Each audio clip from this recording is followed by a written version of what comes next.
Hoy vamos a hablar de un tema que sé que es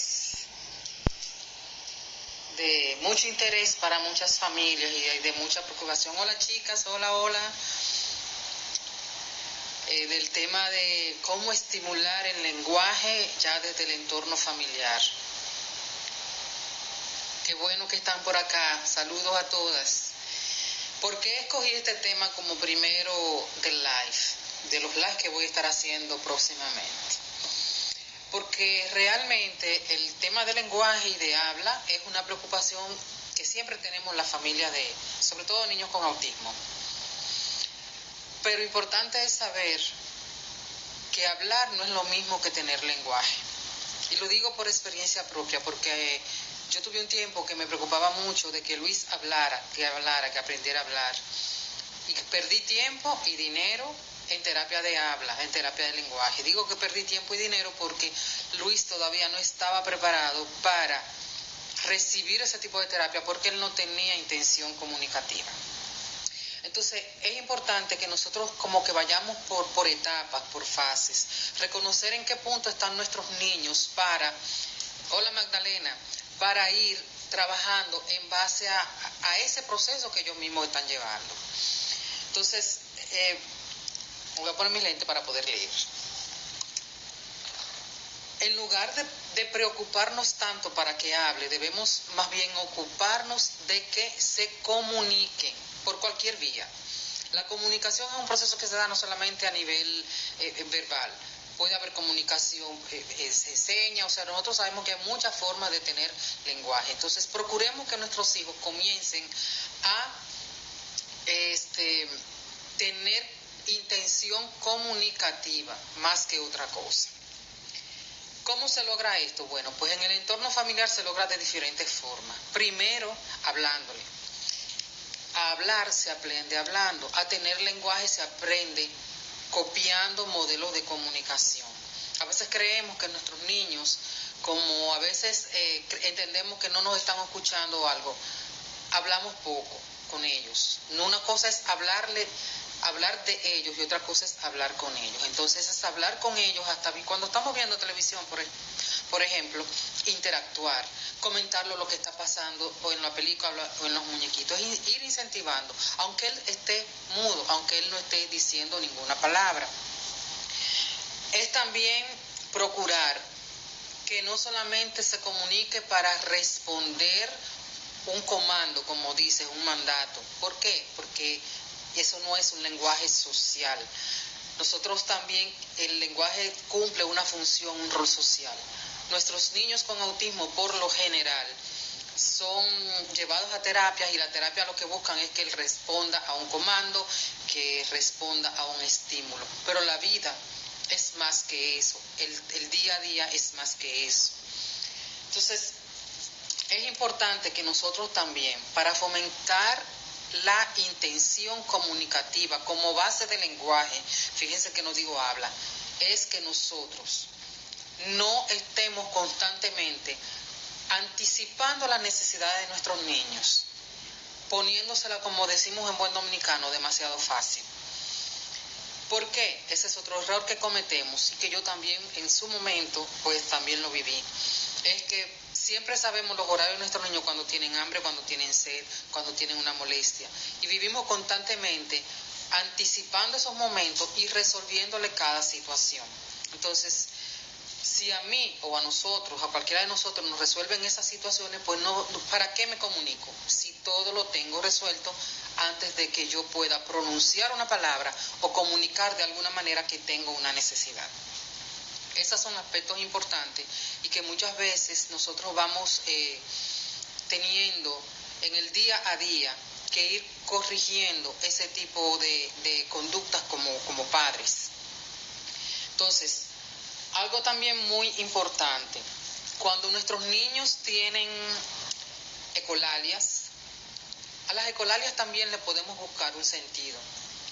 Nos inventamos, por ejemplo, si yo digo hola y el niño repite hola, entonces yo puedo de ahí sacar un contexto comunicativo. Hola es un saludo. Hola se le dice a las personas cuando llegamos a un lugar. O sea, es ir propiciando en el ambiente cotidiano ese incremento incluso de vocabulario básico con el que el niño va a iniciar a tener contacto con otros. Recordemos que el lenguaje tiene una función social y si el lenguaje solamente se circunscribe a que el niño responda a comandos o a que solamente se comunique entre comillas cuando necesite o quiere algo, entonces ya él no está teniendo un lenguaje con la intención de compartir experiencias con el otro, está teniendo un lenguaje puramente para usar el otro, a la otra persona, para recibir algo que quiere o que necesita, y esa no es la función del lenguaje ni de la comunicación. Una de las funciones principales del lenguaje es la función social, otro tema que también con el que también tenemos mucha preocupación con nuestros niños. Si su hijo es no verbal, hay formas de usted comenzar a enseñarlo a tener vías de comunicación. Por ejemplo, estas tarjetas que ustedes están viendo acá, son bien viejas, son súper viejas. Las hice cuando Luis todavía no tenía lenguaje. Con cosas básicas, fíjate, eso yo agarraba, imprimía, otras tantas las agarraba de un periódico y le ponía los nombres. Siempre es bueno comenzar con los nombres y rotular. Apio, con las cosas que él encuentra cotidianamente, el apio, el limón. Hay algunas que ya no tienen acá, cartera, o sea, cosas de la vida diaria, la silla, la mesa. Rotulen todo en su casa, los objetos, para que ellos vayan identificando. Hola Rocío, gusto que estés acá. Para que ellos vayan identificando los objetos y teniendo un concepto mental de lo que significa cada palabra. ¿Por qué? ¿Qué es el lenguaje verbal? El lenguaje verbal es sencillamente una serie de fonemas que si nosotros no tenemos en el cerebro una estructura que le dé forma y un concepto a eso, pues el lenguaje se queda en algo abstracto. Entonces con ellos hay que ir a cosas puntuales, cosas que ellos puedan entender. La comunicación, ¿cómo va a fluir? Es por los sentidos. De hecho, a través de los sentidos es que aprendemos todo. Todo lo que entra puede salir. Ahora, si nosotros no entramos nada, pues no va a salir. Entonces tenemos que procurar siempre, y una de las terapeutas de Luis me decía siempre, presencia activa, constante y cariñosa. ¿Qué significa eso? Es que mientras el niño o la niña esté despierto, nosotros debemos estar interactuando con él, junto a él, con él. No es lo mismo estar junto a que estar con, de manera participativa. Es enseñándolo, es que los padres seamos coach. Y es también propiciándole a ellos ambientes enriquecedores para que puedan tener esa parte del lenguaje. Otro aspecto importante es que nosotros a veces caemos, digamos, en la misma rutina que caen algunos terapeutas, y es de anticiparle las cosas a los niños. Por ejemplo, si hace calor, lo más lógico es o que nos tomemos un vaso con agua o que encendamos un abanico o un acondicionador de aire. Pero en lugar de yo decirle al niño, dame un vaso con agua o prende el abanico, yo le digo, Luis, tengo calor, ¿qué debo hacer? Entonces ya yo estoy poniendo a trabajar su mente, a buscar alternativas de solución. Obviamente eso se va logrando en la medida en que ya hemos ido incorporándole conceptos al niño. Yo aquí tengo varias tarjetas que les voy a enseñar de ejemplo, que las hice cuando Luis estaba pequeño. Aquí dice es, aquí dice son, los, el, las. Por ejemplo, ¿qué yo hacía? Después que ya Luis tenía el concepto de manzana, que veía esto y sabía que era una manzana, yo le decía, la manzana es, bueno, y el color rojo, que no lo encuentro aquí, para imagínense que diga rojo, yo tenía una tarjeta de color rojo, y así él fue, poco a poco, la manzana. Fíjense que hay una conjugación de parte verbal, escrita, y de imágenes. Nuestros niños aprenden mucho con imágenes. Entonces, y así hacía para cada cosa. Por ejemplo, el limón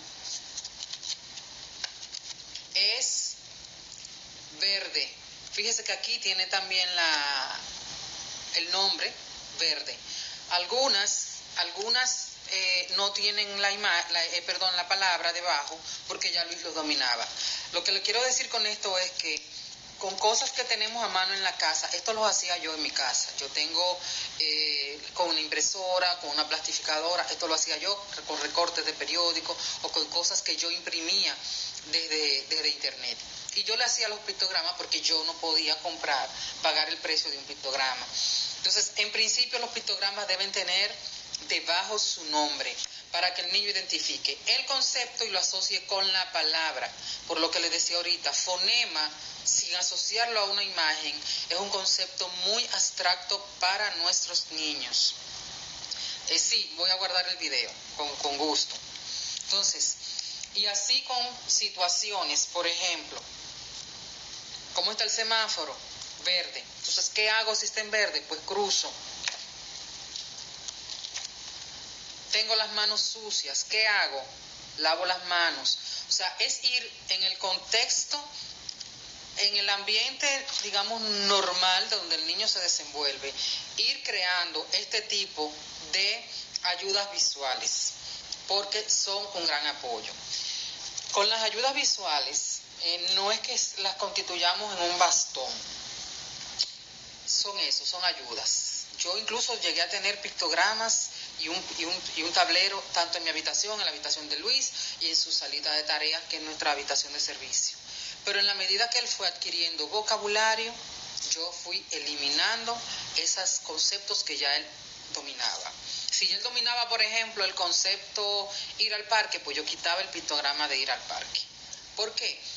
Iba trabajando por conceptos. Yo les recomiendo a ustedes no trabajar más, si acaso, como mucho, 5 conceptos a la vez, o en algunos casos solo 3, dependiendo de qué tan complejo se le haga al niño manejar los conceptos. A ver qué dicen por aquí. Señor, escúchame, que usted sabe que después que uno pasa los 15, está medio... Ay, gracias, cuánta admiración. Sí, realmente el trabajo se puede lograr.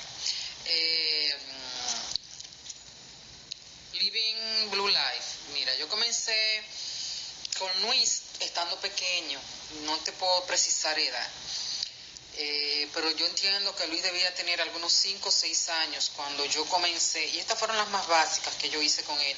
Ya después hay otras que son más complejas, porque yo hacía también incluso en este mismo esquema de que la manzana es roja, después lo hacía ya más larga, en la medida que él fue ganando vocabulario. La fui haciendo en cartulinas, ya en pliegos más grandes, y ya yo combinaba 3 palabras. Por ejemplo, yo soy dominicano,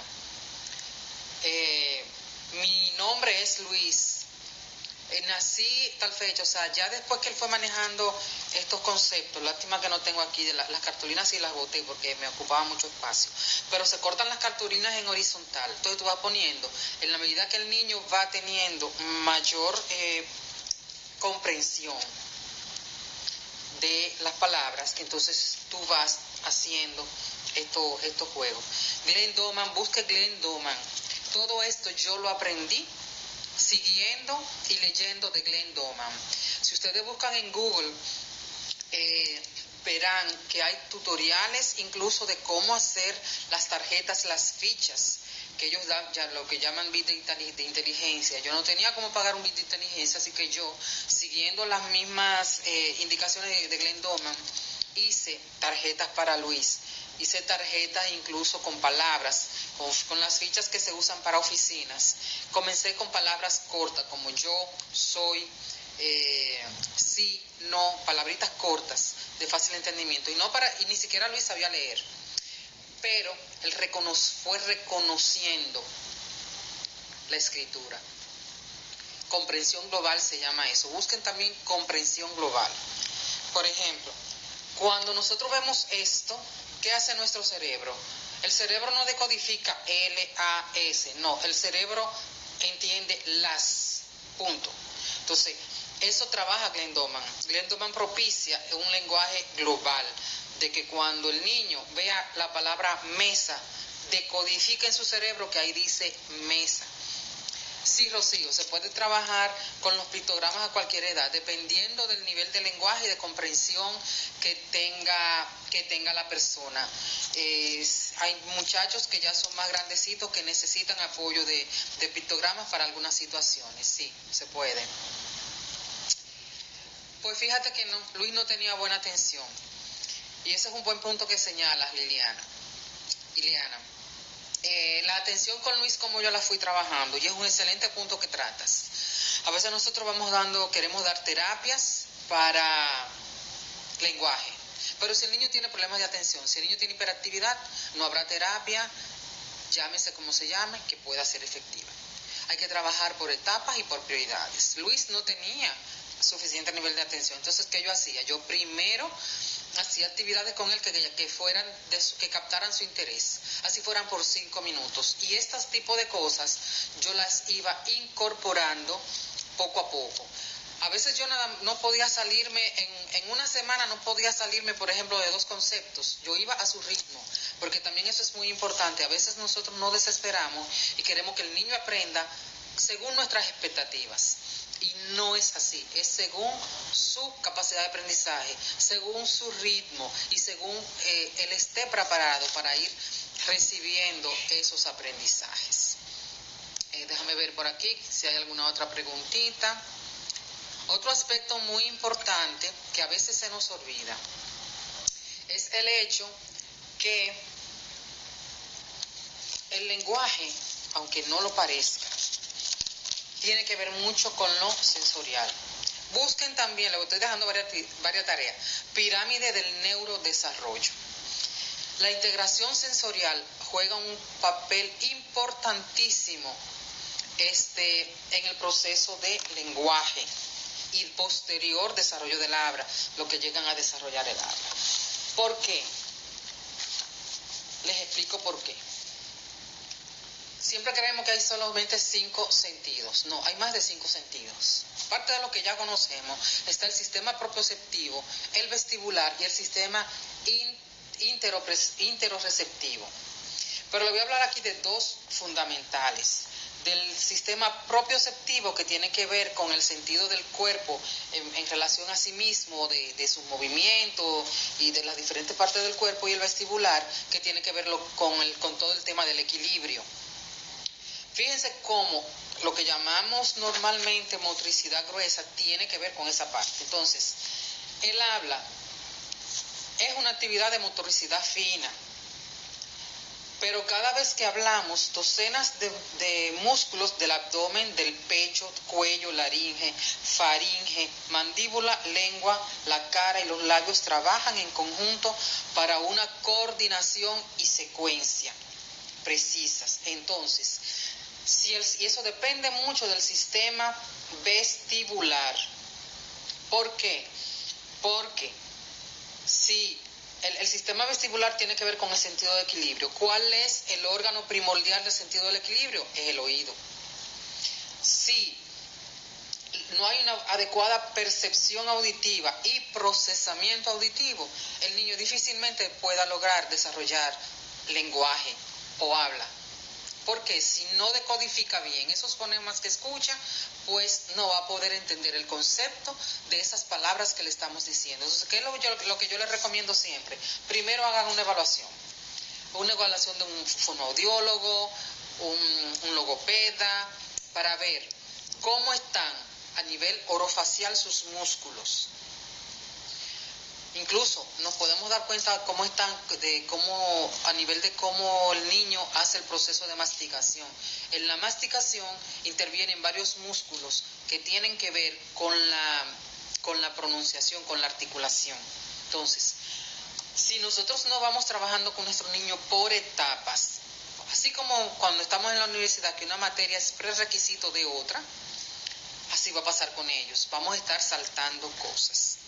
Y en la pirámide, cuando ustedes busquen la pirámide del desarrollo, verán que la base de esta pirámide es puramente tema sensorial, el táctil, propioceptivo y vestibular. Y ya de ahí se van desarrollando otras habilidades cognitivas y de comunicación. Sí, hay suplementos definitivamente que ayudan al habla, hay varios. y depende de cada niño, la necesidad de cada niño. Por ejemplo, el TMG, en algunos le ha ido bien el DMG, el Neuroprotec, porque el Neuroprotec trabaja a nivel de desinflamando. Pero lo que no se cubre a nivel del base del organismo, de lo básico, y Glenn Doman también habla de eso en su libro ¿Qué hacer por mi hijo con lesión cerebral?, es que hay brechas en el desarrollo del sistema nervioso central. Entonces tenemos que ir cerrando esas brechas. La neuroplasticidad, le quería también decir algo, no termina nunca. Nos vemos muy presionados muchas veces en que nuestros niños, que si a los 7 años, que si lo que no aprendió a los 7 no lo va a aprender. No es cierto. Ciertamente la neuroplasticidad a medida que vamos envejeciendo reduce, pero la neuroplasticidad solamente se pierde con la muerte. ¿Qué quiero decir con esto? Que siempre hay oportunidades de que nuestros niños aprendan. Siempre hay oportunidades de que cualquier persona que tenga una lesión cerebral pueda aprender, porque el cerebro tiene capacidad de aprendizaje y capacidad incluso de que cuando hay un déficit en un área puede compensarlo con otra área. O sea que la edad no nos preocupa, no nos debe preocupar en el sentido de que no es tarde, de que siempre se puede lograr avances y mejorías en nuestros niños. Entonces, ¿qué les quiero decir también? Establecer prioridades terapéuticas. Un niño que tenga problemas de atención, como dije anteriormente, hiperactividad, pues no va a responder adecuadamente a una intervención terapéutica. Los suplementos que le pueden ayudar, yo mencioné algunos, TMG, DMG, pero que va a depender de cada niño. Por ejemplo, TMG y DMG, dependiendo del tipo de metilador que sea el niño, ya es un tema un poco complejo que podemos tratar después. Neuroprotec también puede ayudar porque Neuroprotec trabaja reduciendo inflamación y entonces cuando se reduce la inflamación, pues favorece la comunicación. Pero repito, ningún suplemento, y miren que yo llevo esto de la suplementación desde marzo del 2014, que creo mucho en ella. Ningún suplemento será capaz de reparar lo que el proceso normal de desarrollo del cerebro ha ido perdiendo. Eso se trabaja con movimientos. Búsquense por favor información de sistema propioceptivo, vestibular, de lo que les recomendé anteriormente de la pirámide del desarrollo, patrón cruzado, cruces de línea media. Fíjense también cómo saltan sus hijos. Al salto, hay movimientos, señores, que nosotros lo hacemos de manera tan natural y no nos vamos dando cuenta de qué tan importantes son. Por ejemplo, el salto, la forma normal y natural de saltar es flexionando ligeramente las rodillas hacia atrás. Yo no era consciente de eso hasta que me puse un día a leer este libro de Glenn Doman y a observar a Luis. Luis saltaba con las piernas totalmente rectas. No tenía equilibrio. Equilibrio me refiero a que yo lo ponía, por ejemplo, a caminar en la esquina de un contén y él no podía ir poniendo un pie delante y otro detrás. Él tambaleaba. ¿Cómo caminan sus hijos? Si caminan haciendo el movimiento correcto, coordinación mano-piernas, pierna izquierda, mano derecha, adelante. O sea, eso es cruce de línea media, eso es patrón cruzado. Lo mismo al correr, cómo posiciona sus manos para correr. El libro de Glenn Doman se llama ¿Cómo ayudar a mi hijo con lesión cerebral? Pamela, creo que está ahí arriba. Yo se lo puedo ahorita tirar una foto y ponérsela. Y todo eso, o sea, si su hijo no gateó, o si gateó pero no gateó correctamente, el gateo tiene también una forma correcta de hacerse. El gateo se hace es con las manos, con las manitas así de frente, no así ni así, manos de frente y los pies apoyando el piso, no con los pies levantados. Todos esos procesos que nuestros niños se van saltando, después a ellos les hace falta ir cubriéndolos para que puedan desarrollar a nivel cognitivo todas las demás funciones, todas.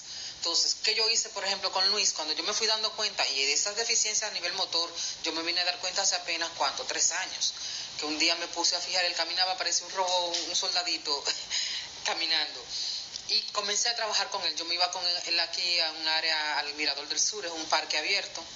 Ahí caminábamos, trotábamos, corríamos. Yo lo subía en unos bancos que hay para que él ahí hiciera equilibrio y varias cosas. Entonces, en la medida en que ustedes van trabajando con eso, observen a sus hijos, obsérvenlo. En la observación está, yo entiendo que el éxito de la intervención con nuestros niños, y yo entiendo que nosotros como familia somos los más, digamos, llamados a tener un rol activo y participativo en lo que es el desarrollo de nuestros hijos. Esto no depende ni de un terapeuta, esto no depende de un médico, por bueno que sea.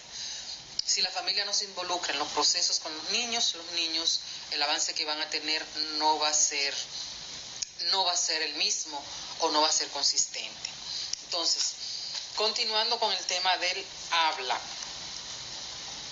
Entonces, nosotros, si tiene, por ejemplo, la ecolalia, que ya les expliqué, buscarle sentido a la ecolalia.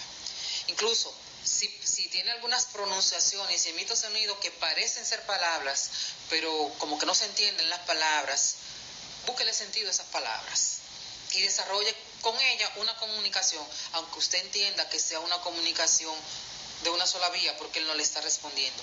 Hable con su hijo, no le hable a él, no, hable con él, que son dos cosas diferentes. Que me ha ayudado mucho también con Luis es, por ejemplo, que él vaya haciendo inferencias. Que él vaya haciendo inferencia en el sentido de que si estamos en la cocina, lo involucro en la cocina en todo. Y yo necesito, por ejemplo, un tomate. Luis, me hace falta un tomate. ¿Dónde está el tomate? Yo no le digo, voy a buscar a la nevera el tomate. No.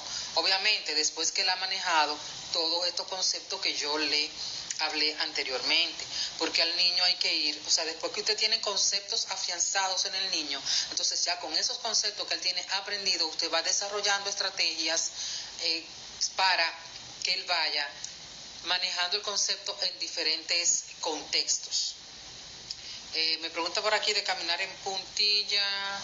Bueno, caminar en puntilla puede ser por varias cosas. Puede ser por un problema sensorial, pero también puede ser por problemas de oxalatos altos. Esa es otra de las causas. Habría que ver en qué momentos lo hace y otros factores más para determinar cuál puede ser la causa. Entonces le decía, nosotros seguimos un modelo de incluso terapéutico, como de que el niño siga instrucciones y obedezca comandos. Entonces debemos ir poco a poco replanteándonos eso. ¿Para qué? Para que en lugar de que el niño responda solamente comandos, el niño también vaya aprendiendo a hacer inferencias y a buscar soluciones. ¿Cómo logré atención? Mira, la atención yo la logré poco a poco, como te dije. Luis no se sentaba un minuto.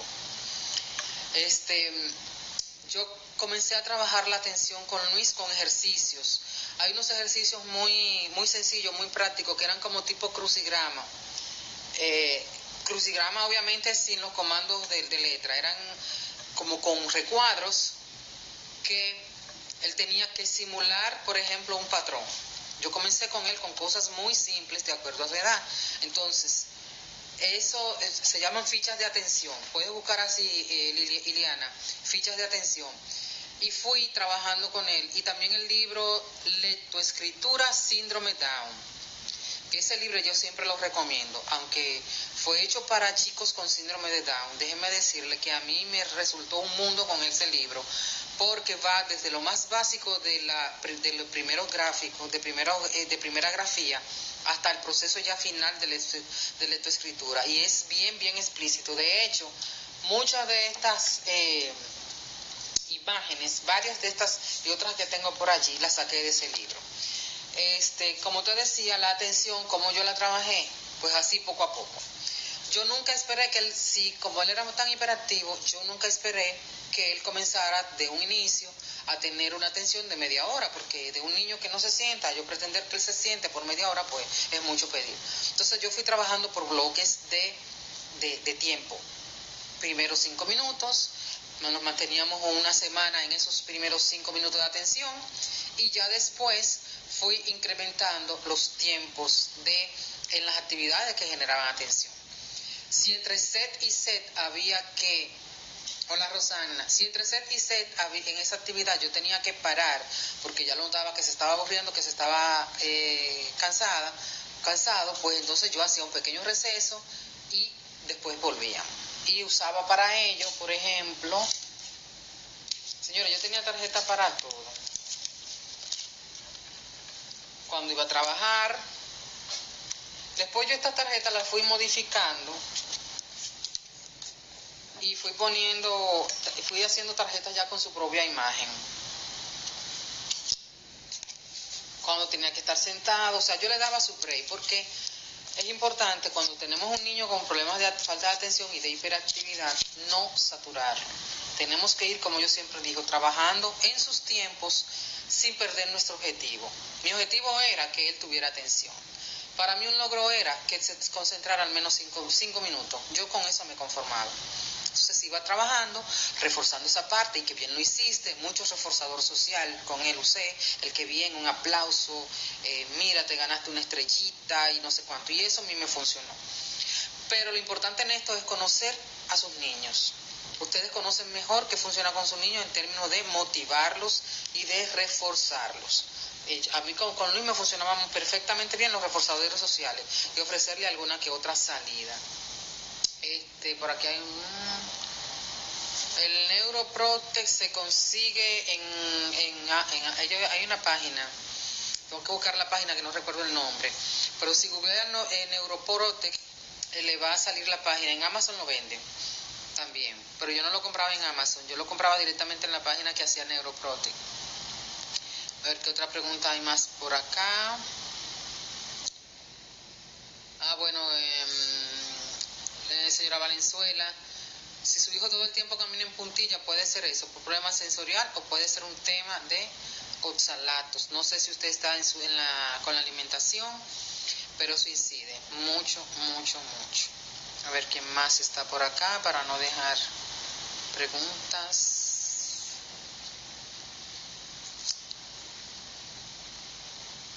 Ay, sí, siempre, Karen, siempre es un honor compartir lo que conozco, con lo que me ha ido dando resultado con cada uno de ustedes, porque sé que hay mucha necesidad. Entonces, nosotros tenemos que establecer como prioridades, reitero, porque se da mucho en nuestra comunidad de que nosotros las familias, y lo digo porque lo viví, nos desesperamos porque queremos que nuestros niños aprendan, como que recuperen todo lo que han perdido o que ganen todo lo que no han tenido en nuestros propios tiempos. Y ellos tienen sus propios ritmos. Y también hay prioridades. Identifiquen cuáles son las prioridades de sus niños. Háganle evaluación fonoaudiológica. Verifiquen sus movimientos, cómo caminan, cómo saltan, cómo corren, si tienen o no equilibrio. Busquen información incluso de gimnasia cerebral. Todo eso yo lo hacía aquí con Luis, y de hecho todavía hago algunas cosas con él. ¿Por qué? Porque en la medida en que nosotros como familia nos empoderemos de toda esa parte, pues nuestros niños van a tener un mejor desarrollo. No dejen en las manos de terceros el desarrollo de sus hijos. Usted puede confiar en un profesional, usted puede tener un cuerpo de terapeutas y de médicos, pero que las decisiones y las acciones sean conjuntas con usted. Una familia empoderada marca la diferencia, definitivamente es así. Entonces, les hablaba del libro de Glenn Doman, qué hacer por su hijo con lesión cerebral. Le hablaba de las fichas de atención para mejorar la atención. Importantísimo eso para poder trabajar estas áreas de lenguaje. ¿Qué también hacía yo con Luis? Cuando íbamos así al colegio o a cualquier lugar, jugaba, no sé si hay gente aquí de varios países, pero yo jugaba el veo veo, aunque Luis no me hablara, y lo hacía a veces yo sola. Veo, ¿qué ves?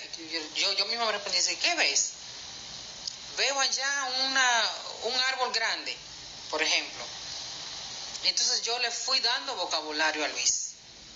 Y hoy día a veces yo me sorprendo que él sale con cosas de que yo no recuerde habérselas enseñado. ¿Por qué? Porque yo en cada situación, para buscarlo al colegio, ¿cómo te fue? ¿Qué hiciste hoy? Y a veces si él no me respondía, yo buscaba, ya yo le había preguntado a la maestra, entonces yo decía, pero me contaron que tú hiciste tal cosa, y me dijeron que tú hiciste tal cosa muy bien, y no sé cuánto. Y yo le iba hablando, aunque a veces era solamente un monólogo, porque Luis no respondía, Luis no comentaba ni cómo le fue, ni qué hizo, ni mucho menos. Nosotros pasamos muchos años esperando que Luis tuviera realmente comunicación. Luis perdió el lenguaje al 1 año y medio, y a los 4 años volvió a hablar, pero sin intención comunicativa. Solo ecolalia y a veces cosas que ni siquiera se le entendían. Entonces, lo que él tiene ahora mismo, el nivel de vocabulario que tiene ha sido un proceso gradual, poco a poco, a su ritmo, pero sin dejar nunca de motivarlo y de incentivarlo. Entonces, recapitulando, en lugar de preocuparnos de que hable, vamos a ocuparnos de que se comunique. ¿Cómo? Por cualquier vía posible. Si su hijo es preverbal, que ya tiene cierta comunicación, tiene ciertas palabras, pues vamos a comenzar entonces a potencializar, a ampliar el lenguaje. Leerles a nuestros niños ayuda mucho también, porque le va dando más campos semánticos, le va dando nuevos vocablos, y poco a poco ellos pueden ir entendiendo los conceptos. Con Luis, por ejemplo, si íbamos de viaje a cualquier lugar, aparte de que yo le anticipaba, como yo les decía antes, que tenía pictogramas en mi habitación, en la de él eran los mismos, porque yo ponía pictogramas, lo mismo que yo tenía en mi habitación lo estaban en la de él y estaban también en su área de trabajo. Si íbamos, por ejemplo, de playa, vamos para la playa, pero ¿para qué playa vamos? Vamos para la playa de San Cristóbal. ¿Y qué es? Y yo le iba diciendo, ¿y qué es San Cristóbal? Mira, vamos para un pueblo que se llama San Cristóbal, para allá vamos para una playa, y no sé cuánto. Entonces así poco a poco, él fue entendiendo y asimilando una serie de conceptos. Ahora bien, como les dije anteriormente, les reitero, se va trabajando por etapas, por fases. Primero, palabras simples de su entorno, mesa, silla, casa, cama, pero que el niño asocie la palabra, el niño asocie la palabra a su concepto, palabra, concepto. Ya después que yo hacía con Luis, le quitaba la imagen y ya él tenía el concepto apio. Entonces pero después que yo pasaba un tiempo y confirmaba que ya él manejaba el concepto de apio, y así con cada cosa. Y así hice también con las fichas que trabajé con Glenn Doman. Se compran las fichas, esa misma ficha que se usan en oficinas. Entonces esas se hacen con letras rojas. Busquen en Glenn Doman, que está las especificaciones incluso de tamaño, se hacen con letras rojas, con el mismo tamaño de letra, para que visualmente no hubiera, digamos, interferencia visual, y trabajar conceptos de a poco, no más de 5, no más, y dependiendo también del niño. Hay niños que van a necesitar que se trabajen solamente 3 conceptos o 2 conceptos, todo depende de la necesidad de cada uno. Entonces, miren, acá yo tengo algo. Esta es no se va a ver, pero esa es la pirámide del neurodesarrollo. Fíjense que ahí debajo, la primera línea es la parte de sistema vestibular propioceptivo y la parte táctil. Y el nivel de lenguaje a nivel cognición viene acá arriba. Miren, en esa pirámide, por acá arriba es que está la parte de comunicación y la parte de cognición. Entonces, si el niño no ha ido cubriendo cada una de estas etapas, es difícil que nosotros podamos cubrir todas las demás necesidades cognitivas de nuestros niños. A ver si hay alguna preguntita por aquí.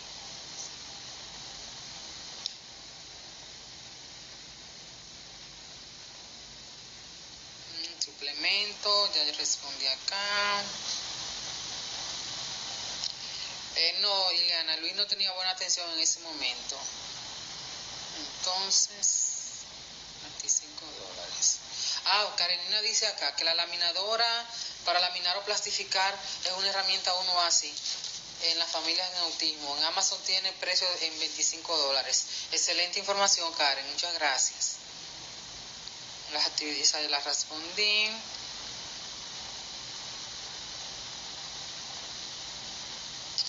Caramba. Dice Lucía Guerra.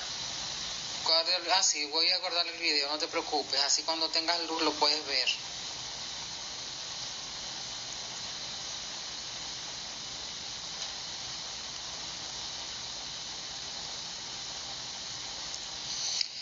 Yo les voy a contar una anécdota que me ocurrió con una terapeuta de Luis.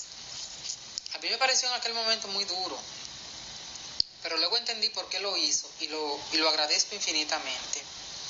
Cuando Luis tenía alrededor de 4 años y medio, Luis era tremendo. Ella me dijo 2 cosas. En aquel momento yo estaba desesperada porque Luis hablara, y pagaba terapia. Yo tenía más de 1 año en terapia y Luis nada, no tenía comunicación. Entonces, ella me dijo, si tú quieres seguir perdiendo el dinero, sigue pagando terapia de lenguaje. Pero ¿y por qué usted me dice eso? Yo le dije, bueno, porque entonces ella me respondió, porque hasta que él no tenga el deseo, la intención de comunicarse, él no va a tener lenguaje comunicativo, no lo va a tener, por más terapia de lenguaje que tú pagues. Entonces así lo entendí, retiré la terapia y comencé a trabajar con todo esto aquí en la casa, hablándole mucho, comunicándonos con él, hasta viendo televisión. O sea, Luis no ve televisión solo, realmente, nunca la vio. Y lo que hacíamos era interactuar con él. Mira qué está pasando, y se quemó tal cosa, y el muñequito voló y no sé cuánto, aunque él se quedara callado. Pero ya él fue viendo que ese era un espacio de interacción, y ya después, años después, él logró comenzar a interactuar con nosotros, hasta viendo televisión. Hoy día Luis ve una película y me comenta lo que está viendo. Mira, tía, el policía se lo llevó preso, mira, no sé, o sea, ¿y cómo eso lo aprendió? Como aprende todo el mundo, recibió un modelo. Entonces, para la cognición hay varios suplementos. Si a eso se refiere, señora Valenzuela, Grego Valenzuela. Pero para cognición, a nivel de trabajar en casa, busquen gimnasia cerebral. ¿Qué es la gimnasia cerebral? Son movimientos, es tu coordinar. Es lo mismo que tiene que ver mucho con los cruces de línea media y patrón cruzado.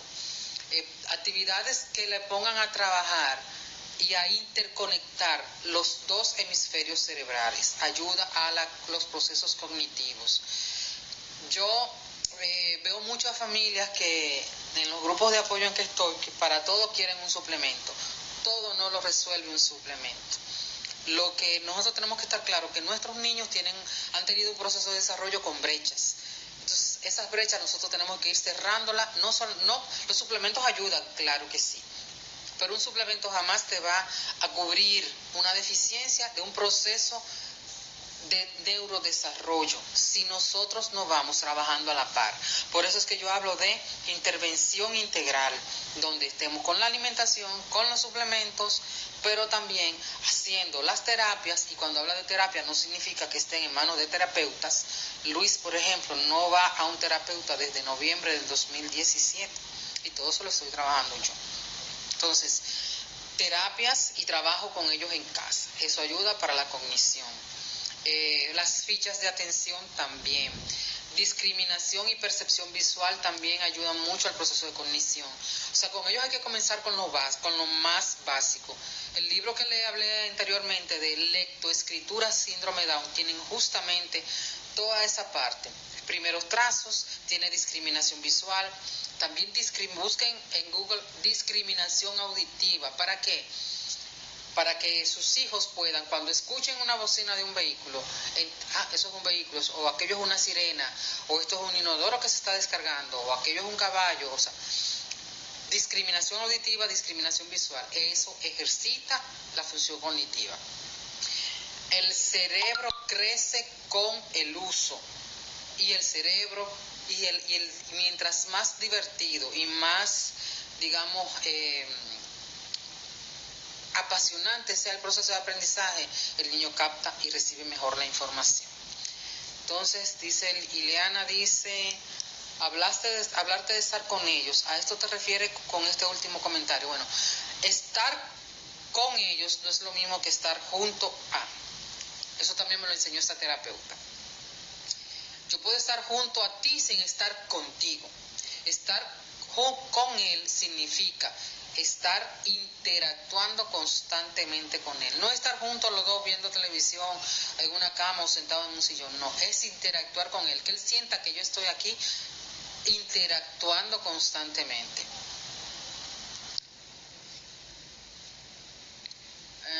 Hablaste del letrero. No, Ileana. Los de la casa, por ejemplo, como los objetos de la casa son más grandes, no pueden ser de este tamaño. Para los de la casa es preferible que sean con los tamaños que sugiere Glendoman. Glendoman tiene tamaños específicos, incluso yo usaba fichas, de esas fichitas que se usan en las oficinas, que son fichas de lineales, con líneas, esas yo usaba con él. Hacer correa las manos en la boca, puede ser varias cosas. Puede ser sensorial, puede ser ansiedad.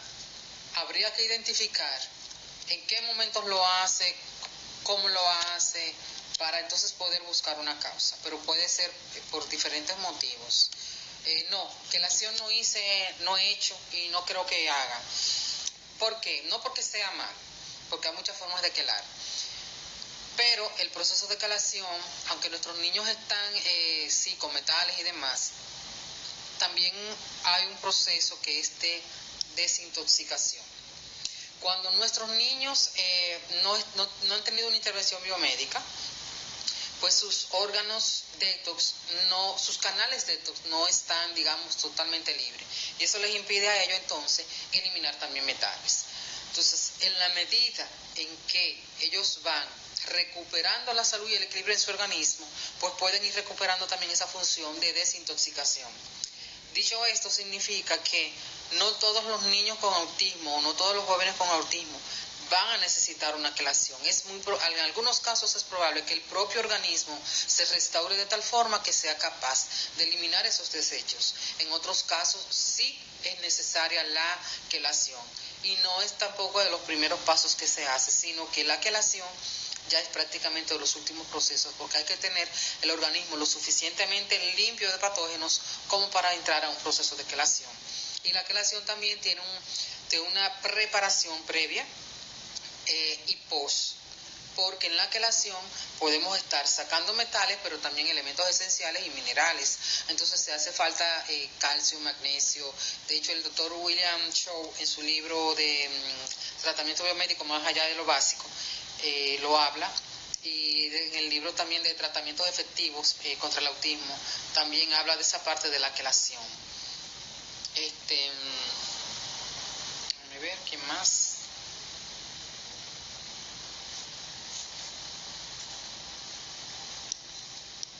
Las manos en la boca, ya hablé de esta parte y de la caminar en puntilla. También.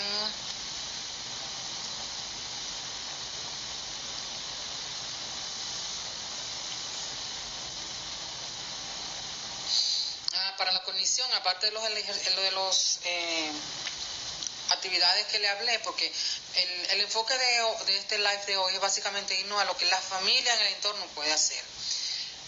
Pero si te refieres, por ejemplo, a algún suplemento para la cognición, el magnesio L-treonate o el glicinato de magnesio sirve mucho para el tema cognitivo. Cuando ellos nos dicen algo, pero no entiendo lo que me dice, sé que me quiere decir algo, ¿cómo debo reaccionar? Mira, yo lo que hacía es, cuando Luis decía algo que yo no entendía, si era, dependiendo del contexto, si era de que él quería algo, que él quería, por ejemplo, agua, lo que fuera, yo comenzaba, digamos, a adivinar, ¿quieres agua? Lo llevaba a la manera, ¿quieres tal cosa? Y así. Entonces, pero ya si era en otro contexto, de que estábamos aquí, por ejemplo, jugando, y él me decía algo, yo le buscaba un sentido, yo a la palabra, y probablemente no era el sentido que él le quería dar, pero yo lo que procuraba era darle un concepto y una forma de entablar una comunicación con él.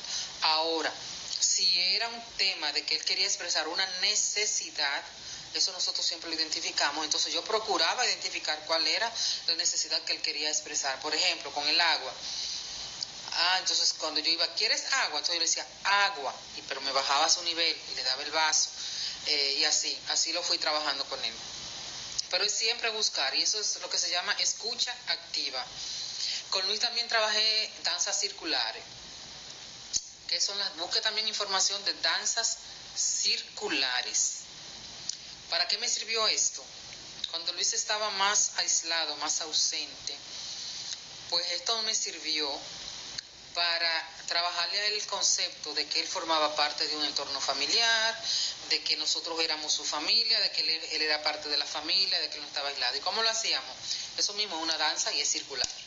Nos poníamos los miembros de mi familia, mi mamá, su hermana y yo, a hacer como un círculo. Hacíamos un círculo, teníamos una música de fondo. Yo normalmente usaba la música de Enya o música celta. Y comenzábamos nosotras tres, al ritmo de esa música, a hacer movimientos circulares sin separarnos de las manos. Entonces íbamos al ritmo de la música haciendo eso, y Luis podía estar sentado, nada más que mirándonos o hasta siendo indiferente a lo que nosotros estábamos haciendo. Pero ya luego llegó un momento en que él sí quiso participar de ese baile. Entonces él se integró, se unía con nosotros, lo agarramos y ya era un círculo de 4. Después yo, por ejemplo, ellos tres hacían el círculo y yo estaba en el centro del círculo. ¿Qué le transmitía yo a él con eso? De que ustedes son mi círculo, yo con ustedes estoy segura, yo pertenezco a este círculo. Y después yo salía del centro del círculo, entraba mi mamá. Salía mi mamá, entraba mi sobrina, la hermana de Luis. Y después él entraba. Entonces así fuimos trabajando ese concepto. Suena un poco loco, pero nos dio resultado. Y las danzas circulares se usan de tiempos antiquísimos. Entonces son muchas cosas que podemos ir trabajando en casa para ir teniendo el contacto con ellos. Cuando ellos nos dicen, eso lo dije, sí, voy a guardar el live. Tengo que decirle a Pramela que me explique cómo, porque yo en tecnología soy un poco torpe. Lo admito. Hola Gina, ¿cómo estás? ¿Alguna otra preguntita por ahí? Que es algo que se me quede o algo que quieran saber.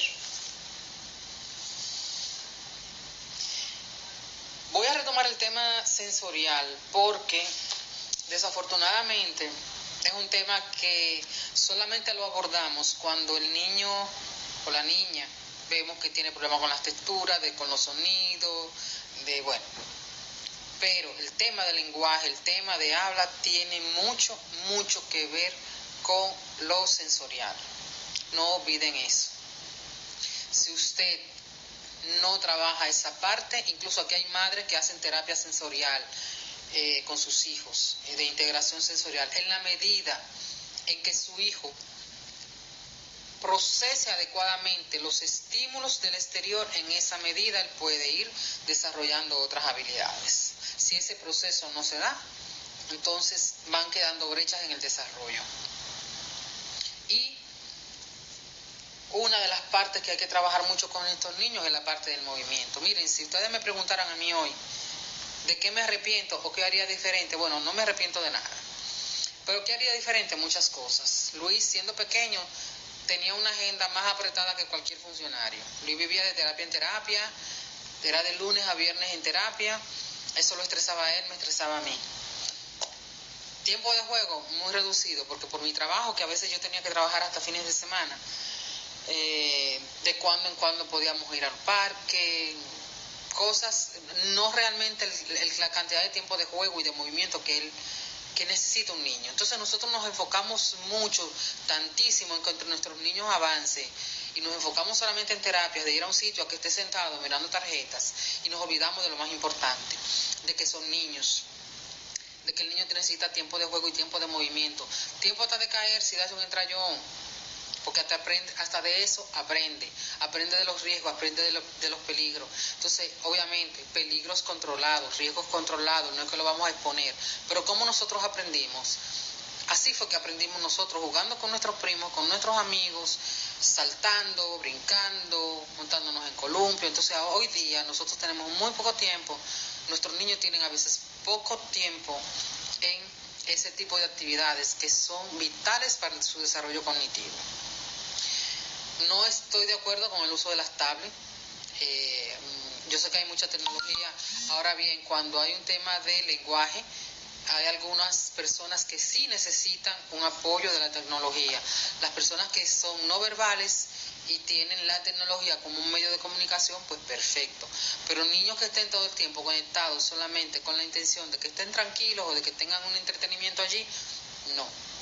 La tecnología hay que usarla de manera racional, porque en la medida en que el niño se encierra más en la tecnología, se mete más en tecnología, pues se aparta más de su entorno y de la sociedad. Entonces, nosotros precisamente procuramos otras cosas. No es lo más fácil es darle a un niño una tablet y que se esté allí tranquilo, pero la tablet no propicia interacción, y el lenguaje se da cuando hay interacción social. Si no hay una interacción social, no se va a dar el lenguaje. Y cuando hablo de interacción social, hablo incluso del núcleo más pequeño de la sociedad, que es la familia. Gracias, Nora. Viniendo de ti, un gran honor, Nora. Gracias por escucharnos. O habla de la... sí, la cantidad de terapia antes de los 7 años. Sí, justo, mira, no lo había leído, pero justo lo acabo de decir. Yo no recomiendo tanta terapia. Que el niño esté con un horario como si fuera un funcionario, un empleado cualquiera, con una agenda que no tiene tiempo ni siquiera para vivir. No, los niños tienen que jugar, necesitan tener espacios donde salten, y eso es muy, muy importante. Clarissa, sí. Bueno, Luis fue a escuelas inclusivas. Actualmente un colegio donde él asistió, que actualmente es un colegio especial, antes era un colegio inclusivo. Luis normalmente fue a escuelas inclusivas, entre comillas. Digo entre comillas porque realmente me di cuenta que la inclusión aquí realmente nos falta mucho todavía. Aparte de que te dan supuestamente él tiene unos niveles de aprendizaje que cuando me vine a dar cuenta, y me di cuenta cuando comencé a hacer homeschool con él, no los tenía. Por ejemplo, el 0. Luis podía ver el número 0, y él sabía que era el 0, y me iba a decir que era el 0, pero el concepto que implicaba el 0, de que es ausencia de valor, yo me vine a dar cuenta que él no lo manejaba, y me vine a dar cuenta aquí, haciendo homeschool con él. Y él aprendió ese tipo de conceptos conmigo. Realmente es así. Lamentablemente, nosotros, ese es otro punto, y puede ser tema de otro live. Nosotros nos enfocamos mucho también en que nuestros niños vayan a un colegio, en que vayan a una escuela, en que aprendan a leer, en que aprendan a escribir, en que aprendan no sé cuánto. ¿De qué vale, por ejemplo, que el niño sepa leer y no tenga comprensión lectora? Eso es un proceso cognitivo que se da también y tiene que ver con el lenguaje, porque ya la comprensión lectora tiene que ver con el lenguaje perceptivo. Entonces, nosotros tenemos que aprender a discriminar por etapas, por necesidades, y en base a eso ir trabajando. Entonces, hay muchas cosas que podemos hacer en casa, y reitero, no dejemos a nuestros niños la responsabilidad de todo lo que es su desarrollo, ya sea educativo y a nivel médico, en manos de terceros. Nosotros tenemos que tener un rol protagónico e importante, y para eso es necesario que aprendamos, que nos involucremos, que estudiemos. Miren, yo ahora obviamente soy pensionada hace casi 6 años. Cuando yo comencé con mis tratamientos biomédicos, pues ya yo estaba pensionada, o sea que eso me da más libertad de tiempo para su receta y demás. Pero antes de eso, yo no estaba pensionada, y la posición que yo tenía en el lugar donde yo trabajaba era muy demandante en términos de tiempo. Yo sabía que yo salía de mi casa a las 8 de la mañana o antes de las 8, y a veces yo llegaba a las 9, 10 de la noche. O si me iba a trabajar en el interior, yo llegaba a las 11 de la noche, o tenía que quedarme en el interior. Bueno, era todo un tema, y trabajar a veces los fines de semana, como les decía. Y estas tarjetas, ¿saben cuándo yo las hacía? A veces yo regresaba de un viaje del interior a las 10, 11 de la noche, me daba un baño, cenaba y me sentaba, me daban a veces las 2 de la mañana, yo imprimiendo cositas de esta y plastificando para dejar material para Luis, para que lo trabajara mi mamá, para que lo trabajara su hermana o una persona que yo tenía que a veces venía a la casa. Entonces,